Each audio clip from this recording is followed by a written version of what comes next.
Let's get going.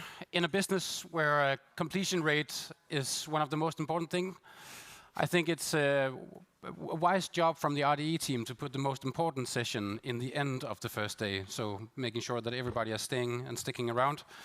I'm so pleased to see everybody here. Today we're going to talk about how to make money. This session could be called Get Rich or Die Podcasting, something like that. We ended up calling it Successful Branded Content. With me today I have Gareth Evans from 1860. I have Harry Morton from Lower Street, both from the UK. And I'm sorry, but I have to start out on a bit of a negative vibe. 4 months ago, I reached out to a Danish company that I've been looking for approximately 2 years, waiting for the right idea to come up. Spent a week trying to figure out how can I get in contact with them so I can pitch my idea. Finally got there. They loved my idea and then told me on the phone, but we're already in talks with a company from UK. And that was you, Gareth. So what's up with all this Brexit thing? Why couldn't you just keep it that way? No, I'm just joking. Both of you are doing an amazing job. We're going to figure out how we can give you some tips and tricks to make more money in the future. How to get customers when it comes to branded content customers. Gareth, how do you do it? For our customers. So I think we've been going for a few years, and it's been a bit of a trial in different things. And I think over the sort of past year or two, working out what works and what doesn't. I think the headlines are that cold outreach doesn't work that well for us. It's really hard work. It's expensive and time consuming.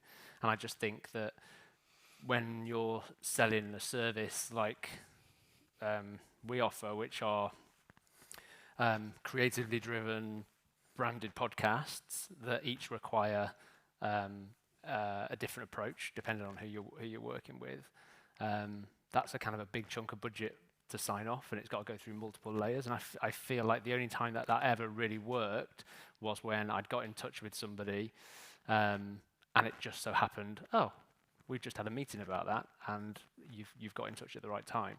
And then because I think there's two things, like you're convincing people or brands that they need or the benefits of branded podcasts is one hurdle. Convincing them then to work with you, like if you're going at someone cold, it's always better if you know that they're already in the market.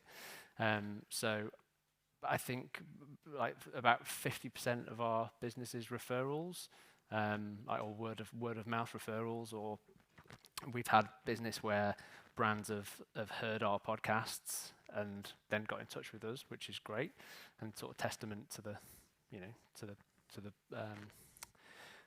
podcast that we make, I think. Yep. And then I would say like 20% like organic search, just finding us, and then Google Ads have been pretty good as well.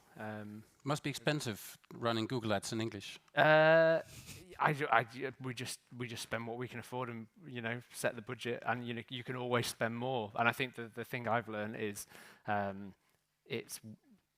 we've spent money and got nothing, and the only inquiry that we've ended up paying for was a guy in his bedroom that wanted to launch a podcast about socks or something like that, So, and we're lucky now that I found someone she's ex-agency. She really knows her PPC stuff and search, and just found the right person to work with. So I think, and that took a while, I think.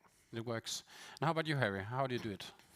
Yeah, I guess the first thing to say is if you're starting out today, oftentimes this kind of advice is tricky, because what worked when I started my company in 2016 isn't necessarily what's going to be the most effective today. So I started off with doing cold email outreach because I had just no network, no right to start a company, honestly. Like I was just like in my underpants in my bedroom, not making podcasts about socks, but might as well have been. And so I was just cold emailing people that already had podcasts saying, loved what you're trying to do, and find polite ways of saying, but your show is crap, so can we help make it better?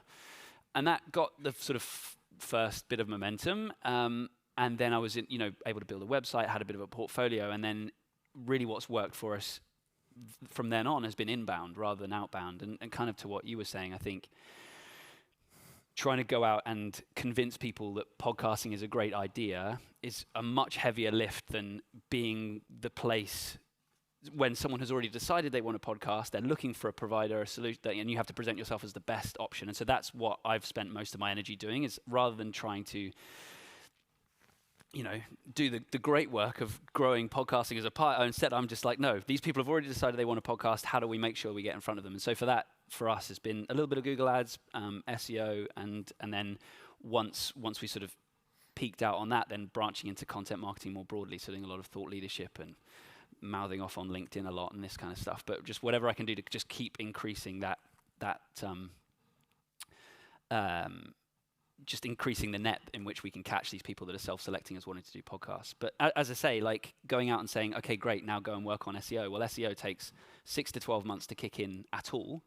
And also the competition in 2012 versus today is very different, at least in the English-speaking market. Now, in Danish, I don't know. Same.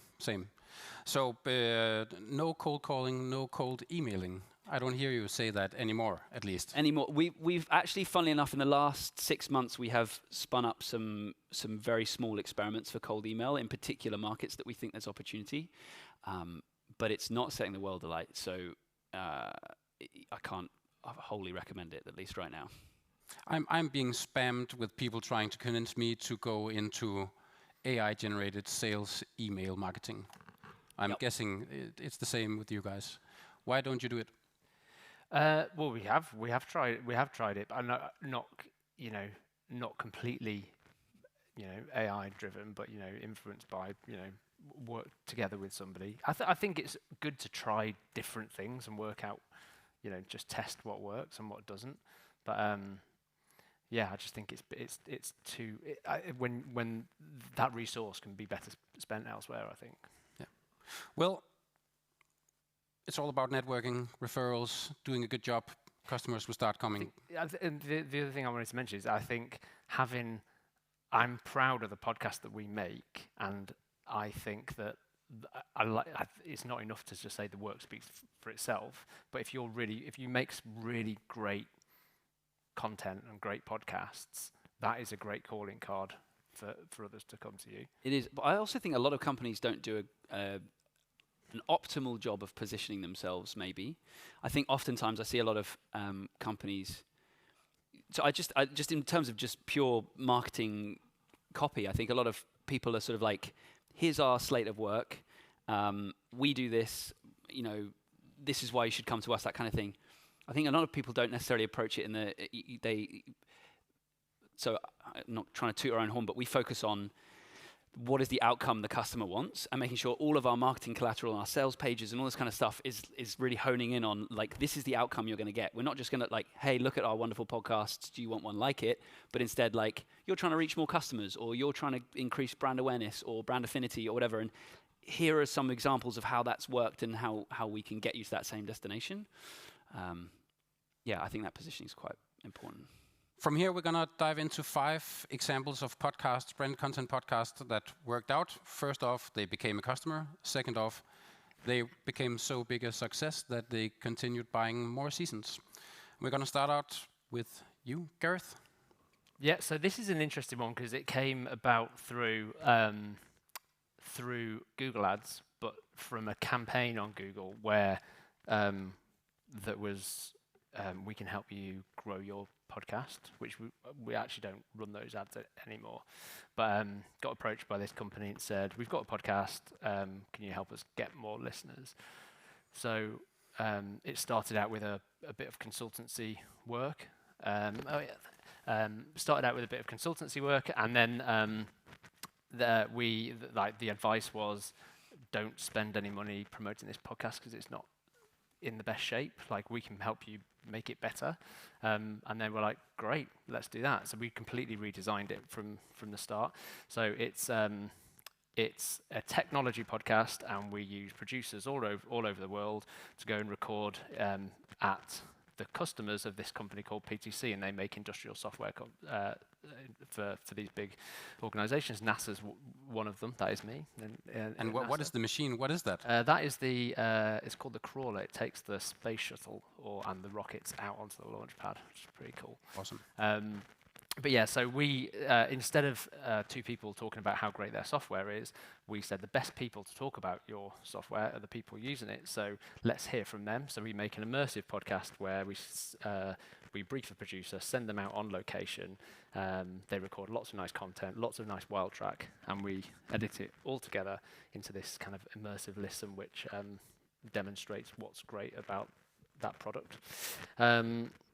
So it's a really fun one to make, and I think it stands out. So it's won them awards, and we won the Best Business Podcast at the British Podcast Awards category 2 years running. Through various forms of promotion and marketing, we've helped them increase their listenership, and we've had editorial features on the Apple Podcasts homepage. But I think the main thing is, and what they've come to realize is that it strengthens customer relations. And the SVP of marketing for that company gave us this really nice quote just to say that this podcast has become a means for us to talk about our customers, and it's essentially become a customer relationship tool for them. So yes, initially they were after the big numbers, but now it's like this thing that they can talk about with their customers, and no other part of their business is doing that level of sort of customer relations. So that's that example. And then another example is a podcast called A Life More Wild, and this one is an immersive podcast. So in a similar way, we send producers out and we record out amongst nature, and we've had it featured in lots of editorial picks, and Apple Podcasts have really got behind it.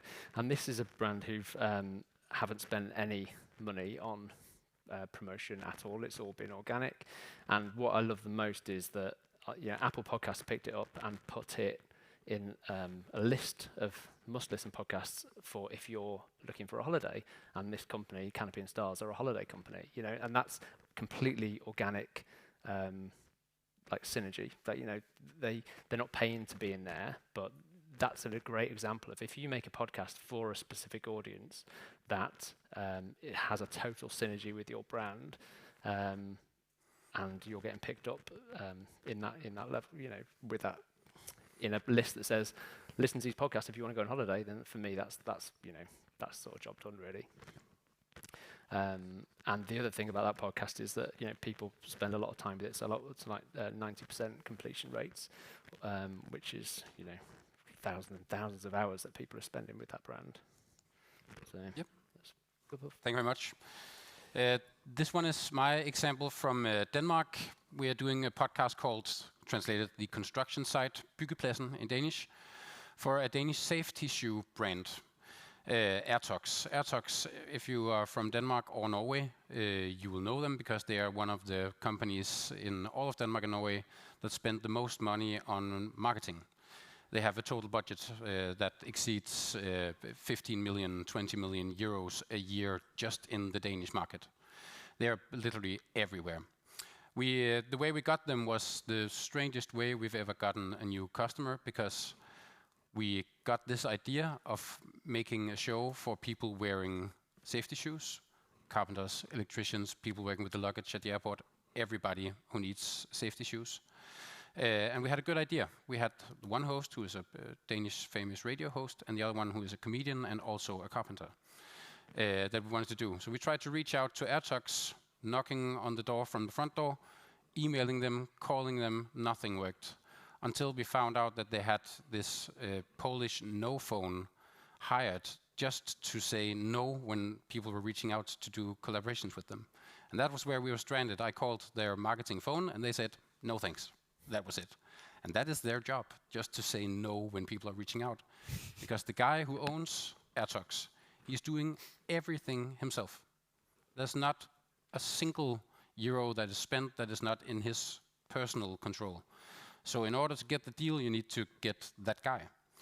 So after trying for approximately a year to get in touch with this guy, almost became a mythic character in Beam, I had one of the hosts, the guy on the right side, Anders, the comedian, to reach out to him. We found his email, and he sent him an email saying, "I absolutely love your shoes. Please take a meeting where we can talk about a podcast idea I have." And he showed up a week later. I prepared a 1-hour slideshow trying to convince him why podcast is the right way to build upon their immense amount of brand campaigns. And after 25 minutes, I was not even half through my slideshow. He said, "What's the price of this?" I said, that depends on how much video, how much blah, blah, blah. And what you must have thought about a price. What's the price? I said, well, it could be around this. I was thinking half. Could we meet halfway between those two numbers? I said, yeah, we could do that. All right, we have a deal. Then he left. Then we got it. The construction site is built for a target audience that we know are not big podcast listeners. We know that from where I worked at the Danish P3, where we did a lot of live radio, where whenever you reach out to your audience, asking them for good stories, half of the people reaching out, calling into the radio show, are going to be people wearing safety shoes, because it's almost always people at work who are able to listen to radio while working. So we had to figure out how we could turn these people into podcast listeners, and we had no idea. Because they are not on Instagram, typically, they're not on Facebook, they're not anywhere. They're out in the real world. So what we did for the first 3 months was every time we saw a guy wearing safety shoes anywhere, physically out in the real world, we told them, we are doing this podcast. Would you want to listen to it? And we did that for 3 months, reaching out, calling everybody I knew. The entire team was calling everybody they knew. We called about 300 people from our personal networks, turning them into listeners. And then we just had to lean back and trust that our podcast was good enough for them to start recommending it to their colleagues. And after 3 months, it started working. And we can see that all of these stories we need for this podcast, because we need them to be the co-creators of everything in the podcast. We know that's what they want. They want to have a laugh. They have a lot of banter. And after 3 months, they started sending us so many stories that we couldn't bring them all. It ended up being a 75% co-created series, so we're basically not doing anything anymore. The target audience are creating everything for the podcast. And what you're seeing here is the punishment in one of the quizzes we're running in the podcast. The two hosts has to guess nicknames from the listeners, because these kind of people give each other very, very funny nicknames. And this is the punishment that is also chosen from the audience. The loser of this round should, and then the first picture is Anders, who had to do a calendar in a swimsuit. The second one is David, who is not a comedian and who would hate being on stage doing comedy more than anyone. He lost that round. Airtox is the main sponsor for a professional Danish football team, Lyngby. So when Anders lost the last round just a couple of months ago, we had him on their training ground, and then the entire team of 40 people, professional football players who are really kicking a ball very hard, stood up in line and had one shot each to hit Anders in the ass. Only 2 did. We were so disappointed. But the reason this worked and has now turned into a huge success for us is because everything is created by the target audience. We are not doing anything ourselves, basically, rather than just putting whatever they're sending to us together. We have a 90% completion rate. We have 25% following. 75% of the content is created directly by the audience. We just last week signed a 4th season, reaching 110 episodes in total. And actually, in the contract, it's open-ended. So now we're just going until he calls me and says we're not going anymore. And we won the award for Best Podcast at the Clever Content Award just in January. Yeah. And this looks like something. This is me. Green is next. That's really cool. That's an amazing story, and I can't profess to have such a kind of inventive way in getting in front of people. So I think that's amazing. I wanted to talk about this example from Train Technologies for a couple of reasons. The first one is that, we work with a lot of well-known brands, Boston Consulting Group, Hewlett Packard Enterprise, Adobe, Booking.com, lots of these big things. And I mention those partly to flex, but also partly because actually sometimes it's the brands that you don't know, the least sexy brands, that are actually the best customers. So Train Technologies came to us. They had launched this company, which is HVAC, so heating and cooling and air systems, a week before the pandemic hit. And so they were facing lots of different challenges, and they were trying to announce themselves to the world, and suddenly the world shut down and they didn't know what to do. So they thought about podcasting, and they reached out and they tried to create something that was positive and kind of hopeful. And so we made the first season of Healthy Spaces with them, which sounds terrifically boring.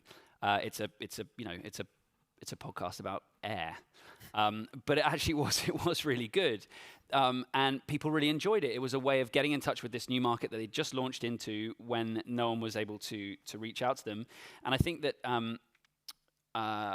one of the reasons that it was that they've been so successful is because of I'm going to talk in It won awards, it did well, it got really great engagement. I think a lot of the sort of success of trying to get repeat custom, like people coming back and getting another season, is storytelling. And I think it's about being able to position what they're getting so that the customer understands it. Because I don't know how you guys find it, but every conversation I have with a new client always begins with, we've never done this before, tell us where to get started, tell us what any of this means, how many downloads can we expect, and we can talk about that in a moment.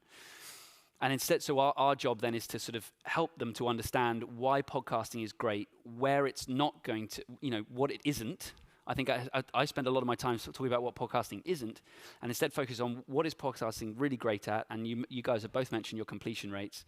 So that kind of real engagement, we might reach slightly fewer people, but the people we reach really, really care. And being able to help them to understand that and interpret that and see the business impact that those stats have makes them get it and be excited by it in the way that it can complement everything else that's going on. So to come back a slide, that's led to obviously the renewals of the seasons of Healthy Spaces. We're on season 4, we're just starting to work on now. And this year they've decided that the podcast is working so well, they want to double down and do more. And I think this is something that we're going to see more and more brands do. So when we talk about how to make more money, how to get more clients, well, actually maybe the answer is the clients you've already got.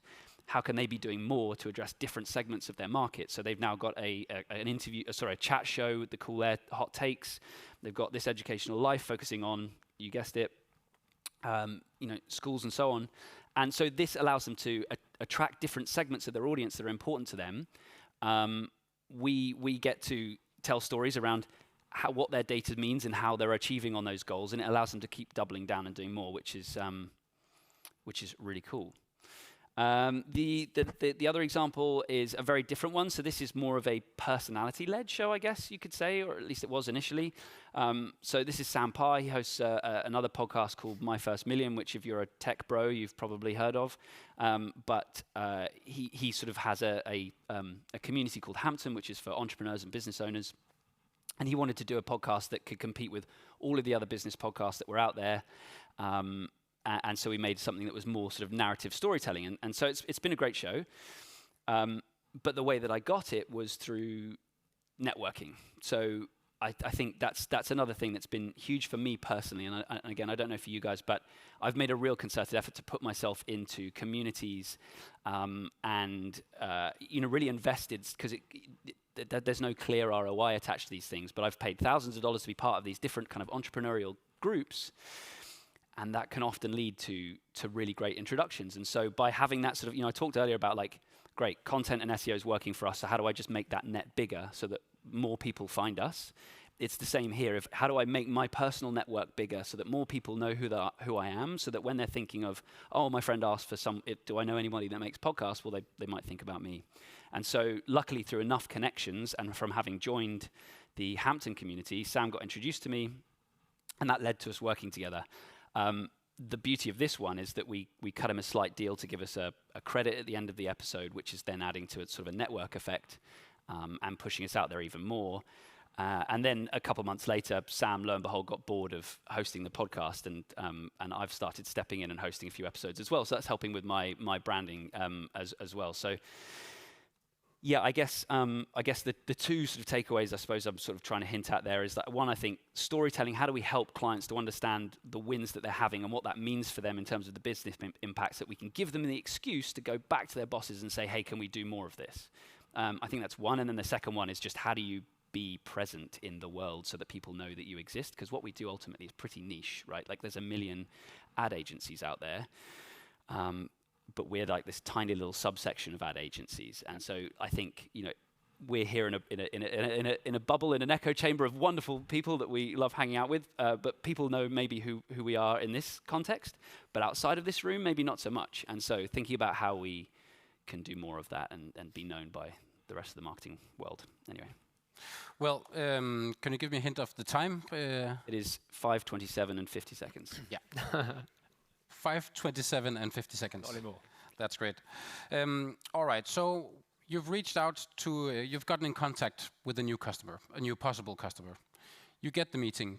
At this first meeting, do you have a done deal idea? This is the right idea for you? Or are you more trying to get into a creative conversation with that customer so you develop it together? What is your typical process?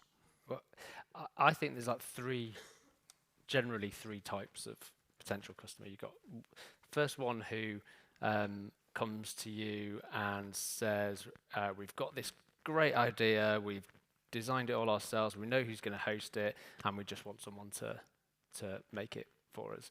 And then you've got the second type. I'm going to forget my three types, but that I wrote down. That first type is often the worst, by the way, because like Yeah. they have a preconceived idea of what it's going to be, and so they're quite often focused on how much does it cost rather than like how do we make this good. Yeah, exactly. And is it what the world really wants? And before continuing from that type, Yeah. when a customer has an idea that you, being podcast professionals, you know it's a bad idea. Yeah. But that's where they're willing to place their money. How willing are you to join their way of thinking in order to get the deal? It depends who's asking. I don't know. Would you ever make a bad podcast to make money? Oh, no. No. No. Never. But I think our job is to help massage a bad idea into the best version of itself, right? Yep. And I think we can often do that. It's like, great, you're married to this idea that your CEO is going to interview thought leaders in your industry, blah, blah, blah, snore, snore, snore. But like, how do we go, great, that's a wonderful idea, and, you know. Yep. But to answer the question very briefly before we get back to your three types, my answer is no, because that's what they're paying for. That's what we provide, is like, how do we find who your audience is and make the show that serves them? So if we have to pitch in advance, that's like, we're working for free, and I don't want to work for free. So that is kind of the other one. So yeah, it's the ones who already have the idea and they just want you to make it for them. And then the second one, who are like the best ones to work with, who are like, you're the experts, we know that we want to make a podcast, and we want to work with you to make the best podcast we can. And we do work with people like that, and it's great. And then the third one is we want an idea right now, before we've even signed anything with you, and we want a fully formed idea, and then we'll decide whether to work with you or not. And you know, that's, well, one, you're working for free if you agree to do it, and but importantly, you don't know anything about their brand. You haven't learned about them. You don't know anything about their audience, about their objectives.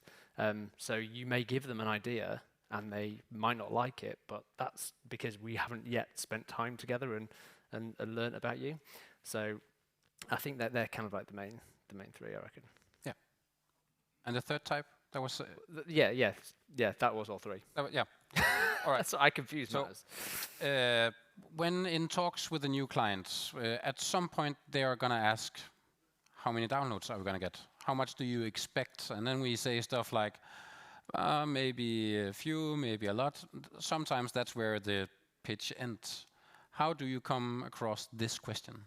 Okay, when are we supposed to finish? How long can my answer be? You have the 12 minutes. Okay, and fine. Okay, 43 great. seconds. Okay, so yes, everyone wants to know what their downloads are going to be and what how many, what's realistic we can expect. And you go, well, like, how long is a piece of string? And they say, yeah, no, I know, but for real, like, just give me a ballpark, whatever.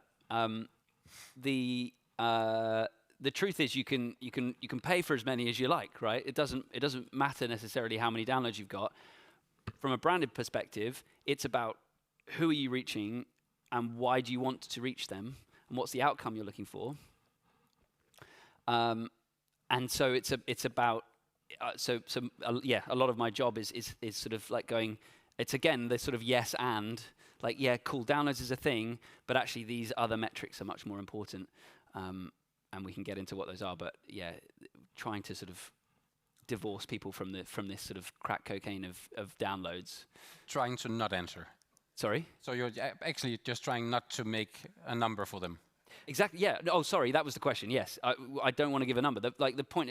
I don't know. It could be. We have clients that have 200 downloads an episode, and they're stoked because those 200 downloads are from the CEOs of these companies or whatever that delivers incredible impact. Or, but similarly, we've got people with thousands and thousands of downloads that also see value. So it's just not a kind of a relevant question. It's not a stupid question because if you're new to podcasting, you don't necessarily know this.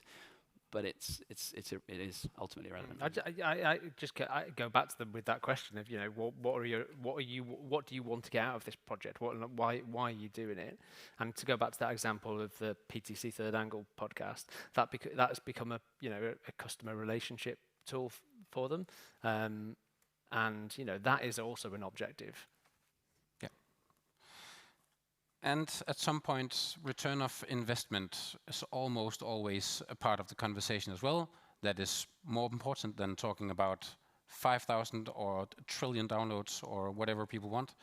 What is the best answer when you're sitting with a possible new client and they're asking about return of investment? Yeah. What are the good answers to that? So, by the way, the downloads piece, sometimes it is important that they have lots of downloads.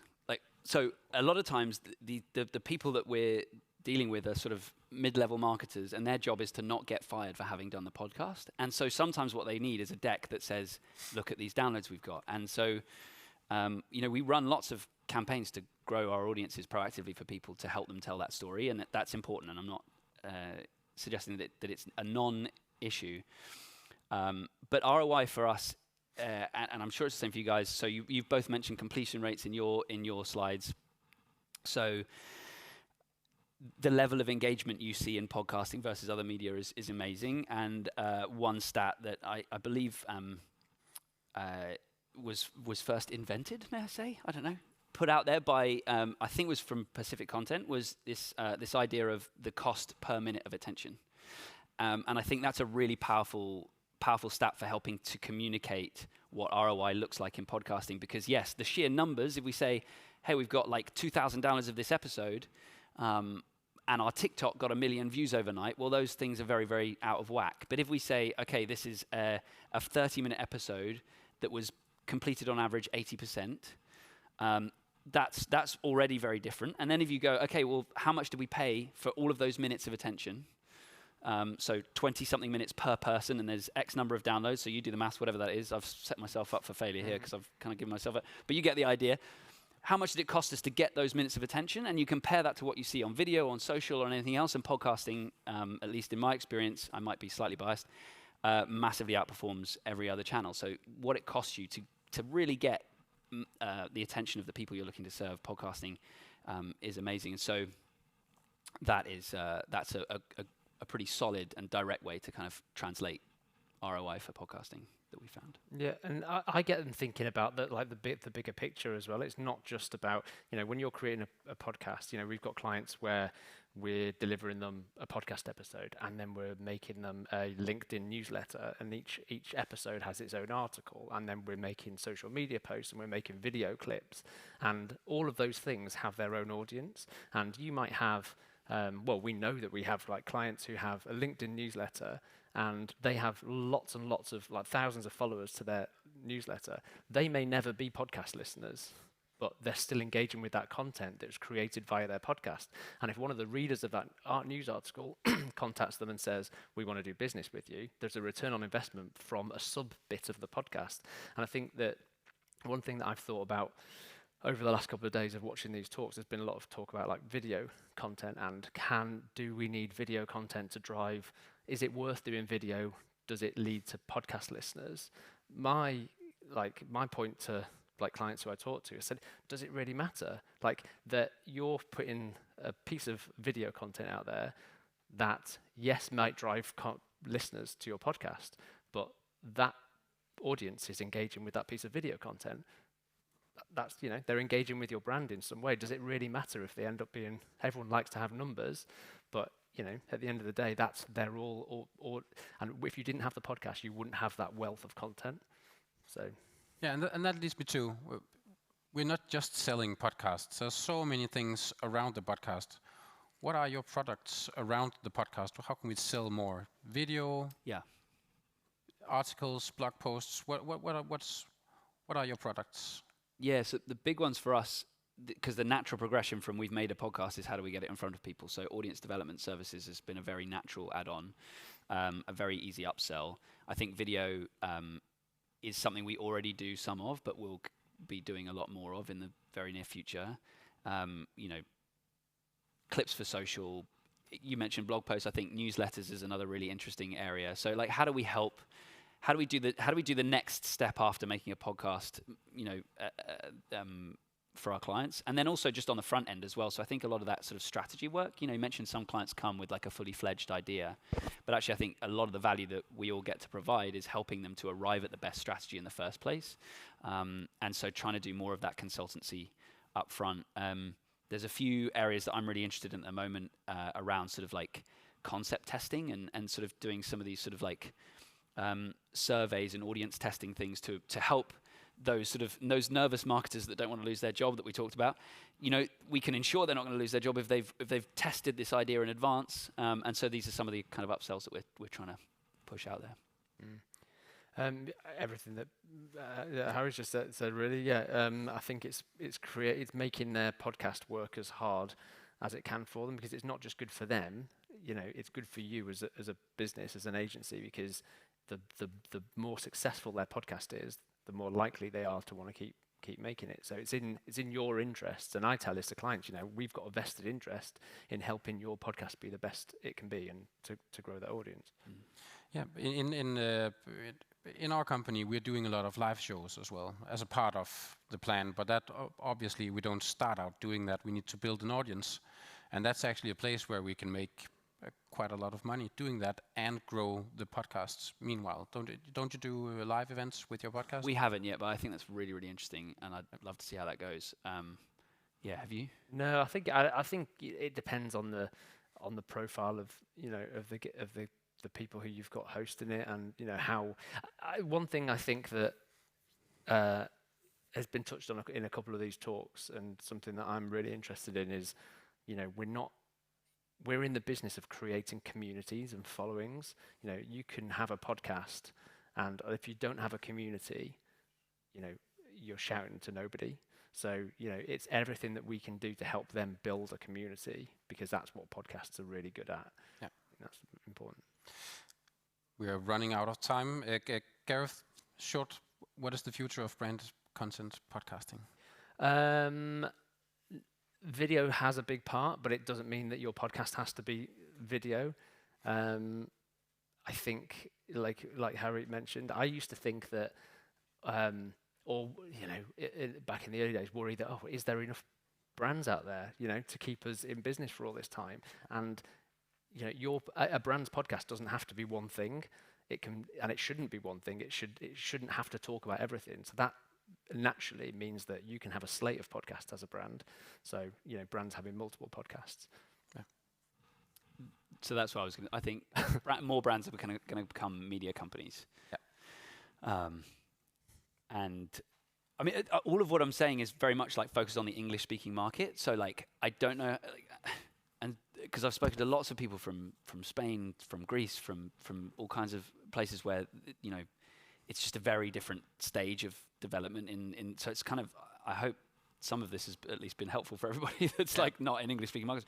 But yeah, I think the big opportunity is like, how do we, if brands see success with a podcast, instead of renting their audiences by advertising everywhere, I think we're going to see more and more of this approach that I mentioned with that Train Technologies example of people just trying to build out ecosystems of content rather than just a single show. Yeah. And a tip, at least from Denmark, I don't know if it works in a British market. The next 3 branded content podcasts we are airing during the coming months is a partnership between more brands, where we get an idea. It's not just sold to one company for them to publish, but I've brought together different brands that have the same target audience, maybe the same brand difficulties, and bringing them together. That has the advantage that they are 2 to pay the bill. My price goes not twice as much, but a bit up, which is a good thing. And there are 2 companies promoting it simultaneously. And we're seeing that, at least in Denmark, that more and more brands are joining forces on doing brand podcasts. That's really interesting. And it's an easier way to sell it, because instead of 10,000, it's maybe 7,000 per episode, or something like that. Sure. That was about it. Any questions from the audience? Cool. Or are we about to be ready to have Everyone wants a beer. the largest beer ever known to Greece? Gareth and Harry, thank you so much for joining me. Yeah, thanks. See you later.